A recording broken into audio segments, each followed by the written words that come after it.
Good afternoon, everybody. This is SJ Schauer, the writer-creator of the Spiral War Saga universe, and I'm doing a reading today from Book 1, On Dagger's Wings, and specifically Chapter 1000.228. Probably one of my favorite chapters, and one of the first ones I actually wrote for the book and the series. So, UCSB date 1000.228. Star System classified UCSB A13, Monstero Knock 03. Nervous energy-filled Blazer as he slipstreamed towards his mission objective, this sortie. Missing an important class? Temblin asked through the screen. Blazer nodded. Sort of. We have a guest lecturer in my aerodynamics class. I have a friend recording it for me. Good thinking. Anything else bugging you? Blazer looked out the canopy at the darkness beyond. They were moving so fast that everything had redshifted out of his ability to see. Just an article I read on the main cadet stitch about the latest washouts. Every cycle, another article about cadets washing out would appear on the intraweave. Some were voluntary, others were forcibly ejected from the program. Blazer's instructor nodded. The guy who pranked his fighter when he landed last cycle. Yeah. I mean, I don't get it. Sure, he snapped his nose gear, but that wouldn't have gotten him maybe even a decal under Chief Lind. Still, he turned in his voluntary washout form anyway. Some people just can't hack it. You heard about the Drashig lady last cycle. She went to weapons training, took one shot with her sidearm, and just walked away. I heard about her. She said it had something to do with her entry kill. Too much guilt. Marta said she had a Drashig Medical Corps cadet in her class 2 cycles ago get sick studying another race's anatomy and filed their 618G. Some cadets simply can't handle it. Blazer. Check the stats. Most washouts are based on the schedule. It's crazy. But if you can't handle the schedule stress, then yeah, get the shoal out. Blader's considered that. Are people really that inflexible to the schedule? Sure, we had our issues with it, but we all adapted. I wonder how many were just dirt-siders. He shook the thought off. I'm just glad that our unit is holding up so well. We haven't had anyone wash out yet. It's all about adaptation, you know. Speaking of adaptation, how's it going with the girlfriend? Temblin asked with a grin. Blazer smiled. Good. We don't get to spend too much time together, but we make the most of it. Sometimes it's just taking dusk walks together. Blazer quieted for a moment, and his instructor waited for him to continue. They still had plenty of time before reaching their objective. Arian's been on me about her. He says she's causing me to lose focus. She isn't. She anchors me. She reminds me of what's most important. Blazer's mind drifted to her. Her smile, her laugh, and especially her eyes, and how she showed in little ways how much she cared. A reminder of what he was fighting for. Even their study sessions were less about studying now. They made other excuses to see each other. The time they spent together was always special. And while he wanted to do nothing more some cycles than to romance her, the Academy did not exactly provide much for a young couple seeking a romantic backdrop. Maybe a picnic, Blazer commented to himself. Temblin raised an eyebrow. Sorry, you're not my type. They both laughed. Seriously, though, let's get focused. The proving grounds are no joke. Blazer nodded, still smiling. This was their third flight this decal, and each one kept ramping up in intensity. It wasn't about takeoffs and landings anymore or simple navigational courses. Now they had to face evasion courses, and their last sortie had them venture out of the asteroid shell and into slipstream for the first time. Hey, how did that tribunal come out? Blazer asked. Not so hot, his instructor replied, his smile gone. 2 cycles earlier, the various squadrons slipstreamed out to the local gas giant Optimus Teg. Then they navigated amongst its quartet of moons, taking a gravitational slingshot around the largest one back home. For Blazer, the flight was long and boring. But 2 cadets from Squadron 10 showed them all just how dangerous slipstream travel could be. Seriously, how the shoal do you end up halfway across the system before drive shut down? Blazer shook his head and stared at the emergency slipstream cancellation key on the console. So what was the ruling? The 2 instructors are going to lose their IP status and take some remedial courses. One of the noobs earned himself a discharge, Temblin informed him. Sobered by that thought, Blazer set his mind on the task ahead. He remembered what Joda had briefed the cycle before and about this extremely important mission. The fighter began to slow, and the universe began to come back into focus as the countdown timer approached 0. Blazer adjusted himself in his seat. The shattered remains of a moon appeared, and Blazer let out a low whistle.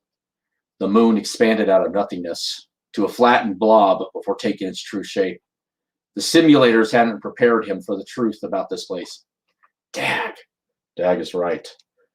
That craggy chunk of rock ahead of you is riddled with canyons, fissures, and craters. It's a navigational nightmare for anyone flying around it at low levels. Blazer nodded as he noticed several of those canyons and fissures where they joined, only to split again as they circumnavigated the rock. You'll get to know the proving grounds well from here on out, and make no mistake, there are some serious hazards in there, not all of which are natural. Blazer felt a momentary bump in his fighter drop when his fighter dropped out of slipstream, only a few thousand meters above the broken landscape. He scanned the sky around him and found his wingman. Twisting his controls about, he headed for the rendezvous point. During their last mission, they had slipstreamed together, flying close enough to see each other in their cockpits. The automatic safeties prevented them from coming any closer. In the wake of the incident, the constructor cadets made doubly sure that no navigational or control error would result in a collision. They made their trainees program different courses and exit points for their journey. Joda's snarling helmeted face appeared on the screen. Blazer could tell he did not appreciate how broken the neat formation had become. All Monseronoc units. Monseronoc 00, line formation. Okay, that hurt my throat. Blazer pulled his trainer into formation behind Siri and Travis and felt glad for the position as Joda vectored them towards one of the largest and longest canyons marring the face of the proving grounds. Blazer felt a cold sweat form on his brow as they dropped down over the surface and made ready to descend into the large crevasse. He could see that even his instructor back at the academy felt the strain.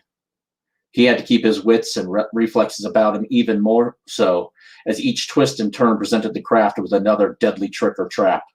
It would be his responsibility to act if Blazer made a mistake. Hearts pounded when they neared the surface. This was no simulation. This was real, and despite having flown the course countless times in the simulator, he wasn't about to take any chances. An instructor appeared on his screen and he tapped his throttle back. An instruction appeared on his screen and he tapped his throttle back, opening up the distance between his craft and Travis's ahead of him. Everyone in the line behind him followed suit moments before Joda dove into the canyon. Flexing his hands over his control, he watched Siri descend, disappearing into the dark canyon. He felt his lips and mouth go dry and did his best to moisten them before Travis disappeared in the dark gash. Taking a deep breath, he slipped in right behind. The walls of the canyon rose up to greet him as he descended below the surface. The dim light of the local star disappeared, plunging him into total darkness. The adaptive optics in the canopy compensated, illuminating the rocky walls of the canyon with any available light. Blazer still felt like he was flying in the dark, but the enhanced visuals made it bright enough to make things out. Many areas still hid in the shadows, though. Why even have translucent canopy, he asked himself. It's a backup. That way, if your sensors go blind, you still have your eyes to see with, Templin reminded him. Blazer nodded. Travis's trainer began to pull away, and Blazer pushed his throttle open to catch up. The plasma rockets behind him fired hard and pressed him back into his seat as the navigation markers indicated the upcoming turn before him. Blazer scoffed at the markers. He knew the canyon, backwards, forwards, and every other way he could come at. He zipped through the first turn, his belly thrusters firing to kill the momentum as he roared down the next length. Blazer's instructor nodded his approval on the screen. Good, just like we practiced. Take it easy this run. Keep your eyes up for anything. This place will throw the unknown at you any chance it gets. And remember, Joda's watching you. Well, like a shark. He won't tolerate showboating in the proving grounds or sloppiness. Blazer nodded and exhaled sharply at as the first trap activated ahead of Joda.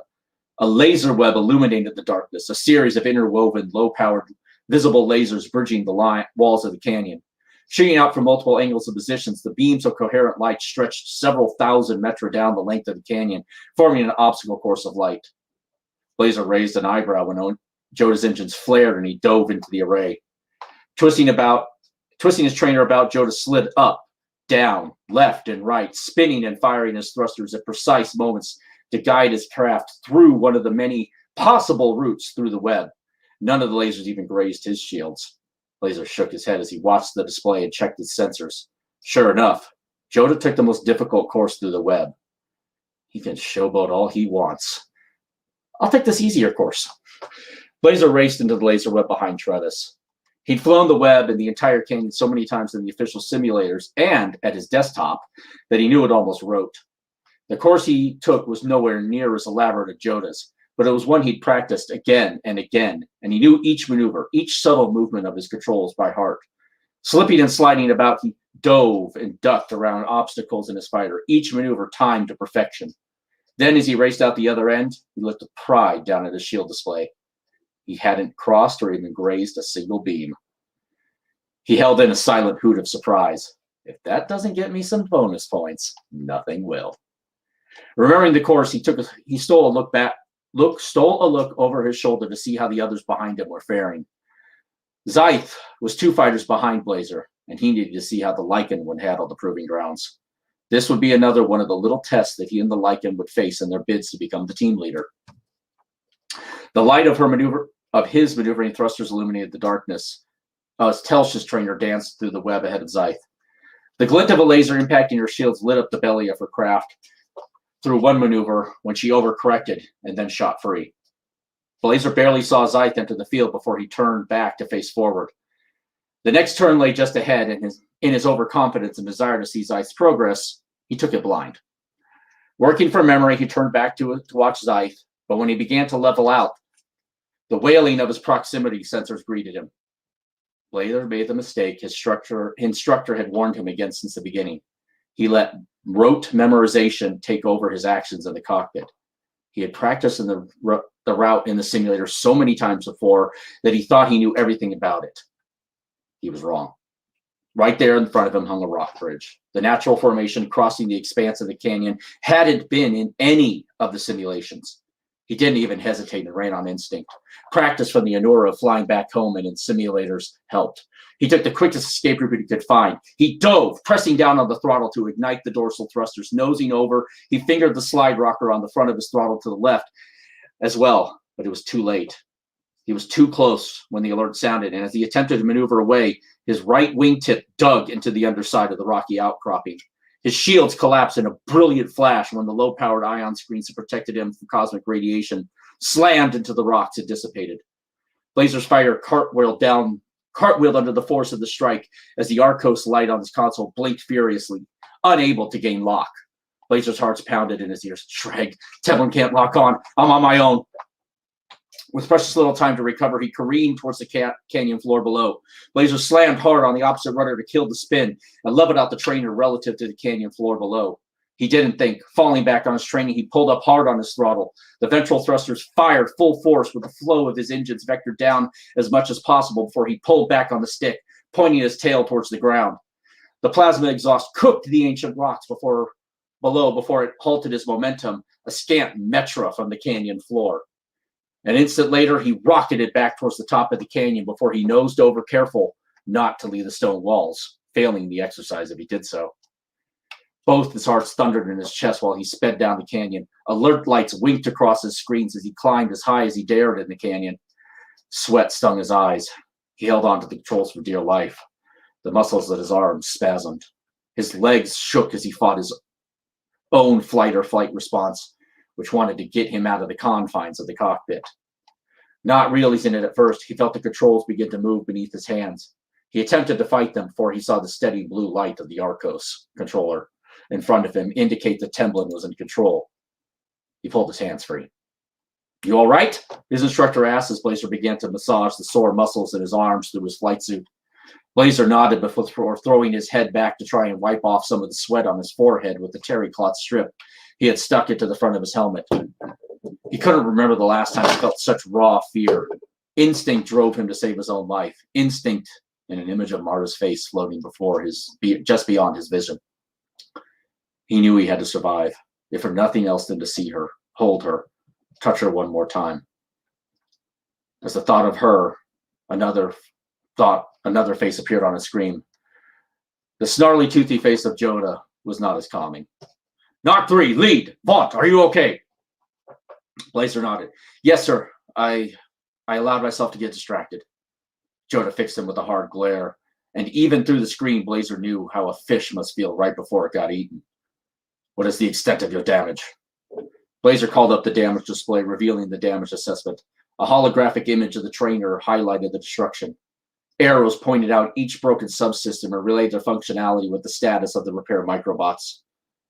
Joda won't be able to see this, Blazer thought, as he started to point at the display.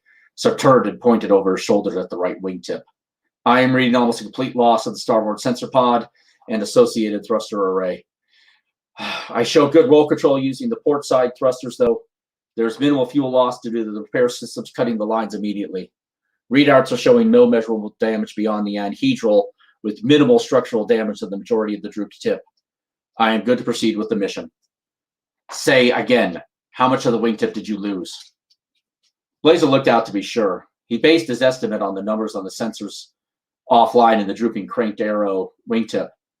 The sensors displayed the structural stress throughout the rest of the wing as well. He pushed himself out of his seat for a moment to get a good look at the damage. Passing a wide point in the canyon, enough light came in to glint off the wing and give him his first actual view of the damage. From what I can make out, sir, about half the sensor pod was torn away. He relayed, sitting back in his seat. I think the designers for how modular this craft is. I also made out some armor was ripped away, exposing some structure and the wingtip fuel tank. I see no leakage or evidence of damage there. Most of the thrusters are still in place and intact. Automatic cutoffs must have shut them down. Blazer's mouth went dry as he watched Joda analyze the telemetry bounce back from the academy. He was making his own assessment of the damage. Are you good to proceed? Blazer nodded and looked down at the small image of his instructor. Affirmative, sir. Affirmative, sir, Cadet Temblin interjected. I currently have control and I'm ready to hand off whenever Cadet Vaunt is able. I do apologize, though, sir. I attempted to take control of the trainer prior to the accident, but I couldn't establish a good command and control link. It is working now, though. Copy that, Arcos Control. We have the satellite checked. We'll have the satellite checked when we return. Vaunt, when you're ready, assume control of your craft and proceed on mission. Good job with that recovery. Thank you, sir, Blazer replied with a sigh and placed his hands back on the control. I have the plane, he announced to Temblin. His instructor nodded and in an exaggerated movement removed his hands from the controls before dropping them back down. Blazer could tell even from the small image on the screen that his hands rested on, if not right next to the controls. Breathing out a sigh that he wasn't sure how long he'd been holding in, he looked at his sensor sphere. Sure enough, the lower right side of the sphere lay darkened. The loss of the sensor created a shadow into which the other two sensor pods could not see. He was not surprised to see that everyone behind him opened up their spacing from each other, and him especially. Feeling foolish, Blazer snuck a quick look back at the damage. Shadows fell over the wing now, and he couldn't see well. A few flashes and sparks lit up the darkness. Fearing that something might have broken loose, he called up the damage display again. Minimal power ran to the wingtip, and all the lines in the damaged section were down. That's when the realization kicked in. It's the repair microbots. They're extruding through the tubes and trying to weld the broken pieces back together. Stealing a look at his fuel display, he noted that his statement about minimal fuel loss was a bit of a lie. The fuel bladder must have ruptured. I just can't see it. According to the display, the amount of fuel he lost was over half. The fuel management system unable to shift it into one of the other tanks in time. The squadron proceeded through the rest of the canyon without incident. Blazer did have more difficulty with the rest of the mission than he thought he should have. He felt the loss of the thrusters with each maneuver, despite his port thrusters firing harder to compensate. With each move, he felt aware of every sound the trainer made. Creaks and popping noises now accompanied every turn or roll. Were those sounds always there? Did I just ignore them before? I wonder if Temblin or Joda can hear them. Better not to ask.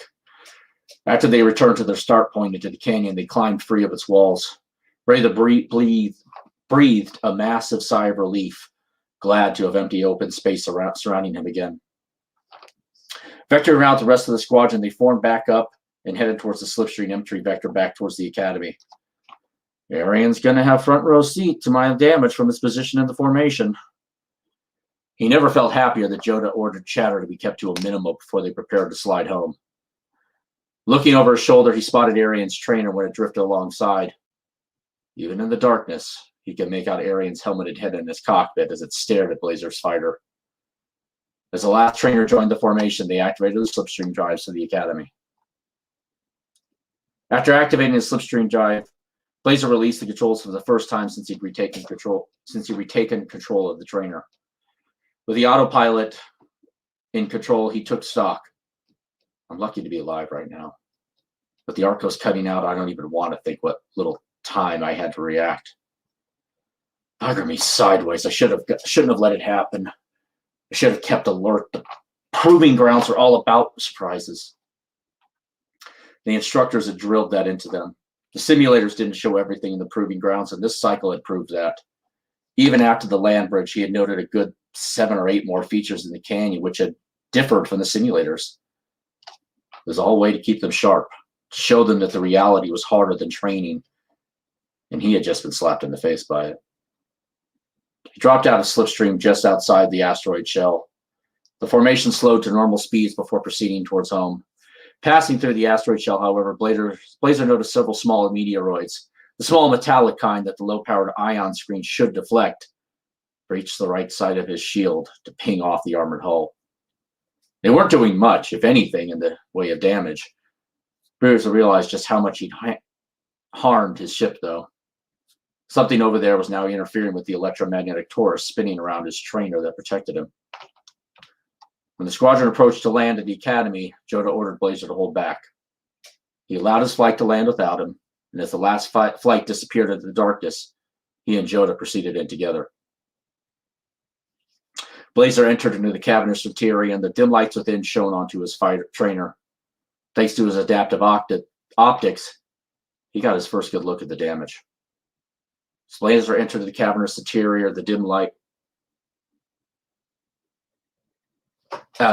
within shone the damage he had sustained. Blazer's eyes went wide with shock. Stress fractures marred the wing like a spider's web. They weren't just on the wingtip, but extended all across it to every part he could see. It made Blazer question everything. He'd done again. What caused all this additional damage? Should I return home right after the incident? Had the continued stress of flying the proving grounds caused the cracks to expand? If I returned home early, would it have meant a failing grade on this mission for sure? Could it have been the stress of riding the slipstream? Would it have been better for me to fly home on normal drives? He did the mental math on that and realized he couldn't have. He didn't have enough life support for that. And now, looking at the damage, he was sure that a washout was inevitable. Blazer brought his trainer to a halt above the landing pads and began his descent. He pressed down on the throttle and felt the fighter drop away. Before he was halfway down, he felt the grappler beams take hold. Landing normally filled Blazer with a relief. It meant the end of the mission, and the end of the hard work and the fear of failure. Looking at his wing, he knew he had failed, and wondered how fast they would wash him out. Morbid fascination overrode Blazer's desire not to look at the damage when the elevator reached the bottom deck. It was worse than he'd feared. The stress fractures were everywhere. Armored hatches stood popped open, and as he descended into the higher gravity, he could hear and feel the low-level creaking and groaning of the space frame again. When the elevator came to rest, he taxied his trainer clear, but not towards his normal recovery parking spot. Beacons guided him to another one further away. Deckhands hurried away from the trainers they serviced as they taxied by. Some ran towards him while others away. Several returned in environment suits. At first, Blazer felt confused until he looked back at his wing and saw why. A trail of slush hydrogen followed him, dripping from the shattered fuel bladder. He reached his recovery spot, taxied to a halt, and after shutting the trainer down, just sat there. He wanted to just curl up and die. He lost track of time until his canopy split open. He hadn't opened it. Some from outside had. Outside was not where he wanted to be. He didn't want to face his squad mates, his instructors, no one.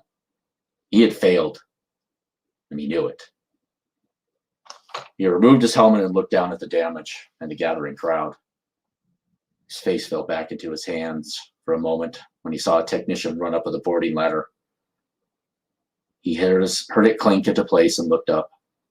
Row upon row of dagger-sharp teeth greeted him as Joda bounded up the ladder towards him, his 4 eyes wide.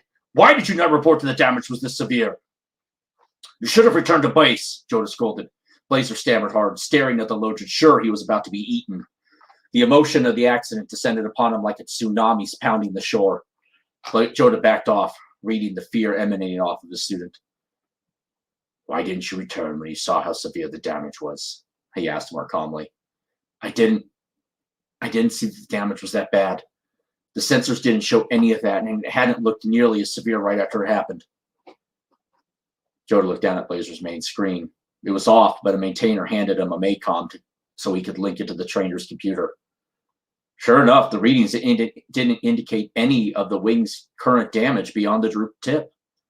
The only reading out of the ordinary were 2 indicators of opened panels and a note regarding higher than normal stresses around the cannon mount. However, the stress was, still within normal limits. Joda looked back down at the wing. The sensor relay must have been damaged or knocked offline by the initial impact, he commented. Even with the damage and the buckled panels, something still didn't make sense to him. He clicked the soft button on the MACOM to begin a diagnostic on the damage detection system. Out, he commanded, and backed down the ladder before Blazer followed him. Blazer stood next to his damaged trainer while the rest of the squadron gathered around him, staring at the destruction. Even Zyth looked on in awe, stealing occasional glances at Blazer to see if he was all right. True, Zyth wanted leadership of the team. He wanted to earn it by defeating Blazer for the honor. He didn't want it handed to him because it was a mistake that removed Blazer entirely. Arian was the first to approach him. Are you all right? Blazer nodded while Siri walked up opposite Arian. Are you sure? She asked. Yeah, I'll be okay. Not so sure about my trainer, though, he responded. He looked at the damage from the deck. The stress fractures in the armored skin ran all across the wing, extending right around the wing joint. Blazer felt a tiny bit of luck at that. Seemed like it hadn't damaged the engine buried in the wing root, at least. Please, God, don't let the internal damage match the exterior. The modular design of the splicer line would allow the maintainers to swap out the wing if the damage didn't go into the engine compartment. If the mounting points of the engine were messed up, he was in for a world of hurt. Silence flowed across the deck a moment later, proceeding towards them from one of the personnel lifts, replaced by the rhythmic clacking of heels. No, not heels. Claws. The hind claws of a predator, to be exact. The assemblage recognized the sound and turned to make room for Chief Flynn's approach. The massive Saurian Rimduk strode up to the broken trainer. He examined it before he even came to a stop, with his hand resting on his sidearm while he looked over the craft. His tail moved back and forth with slow, angered strokes when he followed the stress fractures. Then he turned to face Blazer. His artificial eye still examined the trainer while his natural eye focused on the young cadet before him. Blazer felt sure he looked into his own doom as he stared into that unyielding black eye with the foul smell of the chief's, while the foul smell of the chief's breath flowed over him. The scales around his nose and eyes crinkled in disgust as he looked at Blazer before he turned back to the trainer. He opened up one of the popped panels to look inside before spinning it about to face Blazer again. Blazer shivered in his sweat-soaked flight suit. The chief leaned in close and took a whiff of him from head to toe. How does my fear smell, Chief? Blazer did his best to stand his ground under the cold reptilian gaze, focusing on the skin around the chief's eyes and nostrils crinkled in disgust and anger. Blazer nearly lost it when he spoke. My kind used to eat your kind, Chief Flynn threatened. He turned away for a moment to look at the damaged wing again, then back at Blazer, lowering his head down to eye level with the Anulian cadet. We had stronger stomachs back then. That's no idle threat. During the short and bloody unification war that ended with the Rimduk entering the Confederation, Rimduk raiding parties had become infamous for eating their captives. It was a matter of pride. It had been a matter of pride for Rimduk warriors. It was proof how strong they were in comparison to their enemies. It was also widely known that even modern Rimduk still preferred to kill their meals while they ate them, though they swore they no longer hunted or ate other sentients. The chief looked at the fighter once again, then to its crew chief. Assessment. The wing is a total loss. Not sure on the engine yet. The fuselage. The chief looked over the craft again a moment. I'll know more once we've dismounted the wing and engine. The chief walked up to the fighter before spinning about and brought his tail a hair's breadth from Blazer's face. Intimidation move. He wants to show his strength and his control. He could just as easily have dropped me to the deck. Chief reached out and touched the beaten trainer. He pinged the metal with an outstretched claw, looking the craft up and down, scanning it with his artificial eye. He surveyed the joints between wing and engine and fuselage. The wing is a write-off. The entire plane might be. The crew chief looked at him perplexed. Haul it over to one of the overhaul hangars. We may have to dismantle and salvage what he can. Chief Flynn finished with a growl. The chief spun about again, dropping down to look Blazer in the eye. His foul breath billowed out. Cadet Vaughn, you are aware of the punishment leveled on a cadet for damaging one's trainer. Blazer nodded, holding back his trembling fear. You effectively belong to me. If your negligence led to that trainer being a complete loss, he looked it over again. Then you can kiss your commission goodbye. Blazer swallowed hard and nodded. Yes, sir. Chief looked at the trainer once again before turning back to Blazer and rose up to his full height. You'll work to the schedule I assign. The little free time you once had is gone. For your own sake, I hope you are quick to study or can study while you work.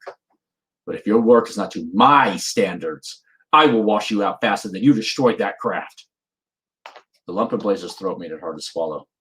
Yes, sir. The chief looked across the deck and back down at Blazer. Then the crowd gathered around them. One of my people will come to collect you before your classes. You have a lot of work to do. The chief stepped away from Blazer, then wheeled about, his pistol in hand. Cadets and deck personnel dove for cover as Blazer held his ground and forced his eyes to stay open as the chief pulled the trigger. 3 shots rang out, slamming into the upper hydrogen scoop cooling vent. The rock jammed between 2 of the vanes shattered and fell from the spot as if in slow motion in the low gravity. The landing gear on that side should be salvageable at a minimum. The rest, I don't know. And Chief Flynn stormed away. Jonah walked up to Blazer as he stood there in a state of shock. You got lucky, cadet. Blazer looked up at him with a questioning gaze. You got lucky. Normally, Chief Flynn is not so lenient. You either impressed him or, he went on, clutching at the maintainer's Maycom in his hand. His rear set of eyes crinkled a look of doubt and uncertainty. Blazer wasn't sure what to make of that, but knew better than to ask before Joda pulled away, the questioning look in his back eyes disappearing.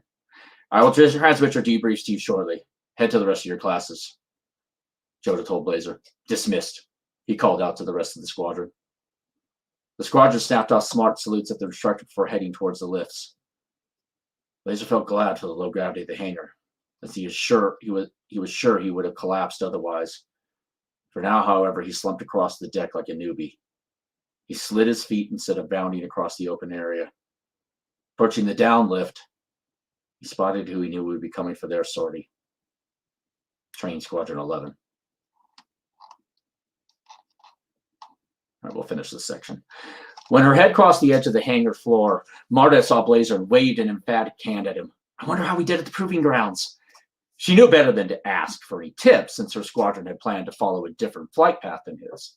Their schedules had kept them apart for the last 2 cycles, and she craved to see him again. The look on his face, however, told her that something must have gone terribly wrong. She looked at the others. An area moved to block her view. She broke away from her squadron, but a look from Beichert stopped her. The shuttle shake of his antennae and wave off from his hand told her volumes about staying away right now. Oh, God. Something terrible must have happened. Ignoring the warning, she walked over as swiftly as she could, but it was too late. Before she could get close, their lift pad dropped away. The hand caught her arm as she turned. She tried to pull away, but she recognized Blazer's instructor, Templin. You're Marta, right? Yes, I am. What happened? She implored, waving towards the empty pad. There was an accident. Marta's eyes shot wide with concern. She looked to where Blazer had disappeared. How bad? Templin turned around and pointed out Blazer's trainer across the deck as the tow tractor began to drag it away. From where Marta stood, she couldn't see the damage. A loud bang then rang out before hydraulic fluid jetted out from underneath the trainer, and the right landing gear system collapsed with a bone-jarring thud. The trainer fell and the wingtip slammed into the deck. Crews immediately rushed to clean up the spill and get the plane cleared out of the area. "Oh my God," she commented as images of Blazer's distraught face filled her mind. "Is he okay? Was he hurt?" "No, at least not so far as I could tell, though. I'm surprised Joda didn't send him to medical." "Yes, he really should get checked out of his plane as any indication of what happened. I'll put in a call to his squadron commander. She'll see that he gets seen to," Tedlin stated with a nod of his head. Marta stared at him. "There has to be more. What the shell happened?" He nodded and continued. "It was a dumb mistake for both of us." He took his eyes off his flight path to check on the others. "What aren't you telling me? He must know how Blazer feels about me. Is he trying to protect me?" He collided with a natural obstacle that wasn't in the Sims. He's a damn good pilot, though. His skill saved his life. Margaret had to resist grabbing the man to force him to explain further. "You mean you didn't?" "No, I couldn't. The Arcos had cut out. Shoal, even if it hadn't." Tevlin stopped for a moment and looked back across the deck of the trainer. "The Arcos cut out. I should have been able to avoid the bridge for him, but the Arcos. Damn it," he said as he spun around and leapt back across the deck. Marta stood dumbfounded as he raced away. "What? How could the Arcos have cut out?" Before she could call out to the man or even take a step in his direction, one of her squadron mates grabbed her by the arm, yanking her towards the briefing. "Come on, Marta. Don't worry about your boyfriend later. Let's go." So the rest of the chapter basically picks up from there, with Blazer facing the repercussions of his actions and even facing a board of inquiry, and then his punishment thereafter. It's actually one of my favorite scenes from the first book. It's one of the first ones I wrote, actually, and I'm really looking forward to people's comments on it. Right now, the books are down.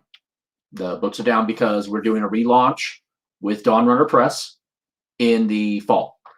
And for those who were wondering, they were watching, this is a Splicer 1000. It's a 3D printed model of one anyway. So I was trying to kind of highlight some of the features on it that were called out in the story as I was reading. And it's also just kind of fun to fly it around on screen. Anyway, thank you for listening. And this has been SJ Schauer. You can reach me either on spiralwar.com. It is still up while we await the redesign. And I can also be found on the socials, SJ Schauer, or the Spiral War Facebook groups, Spiral War Facebook page and the Spiral War Facebook group. I'm happy to reach out, talk to anybody, and I look forward to interacting with you more as the relaunch approaches and after the relaunch. Thank you very much, and have a fantastic rest of your Saturday. Enjoy the rest of SFFCon.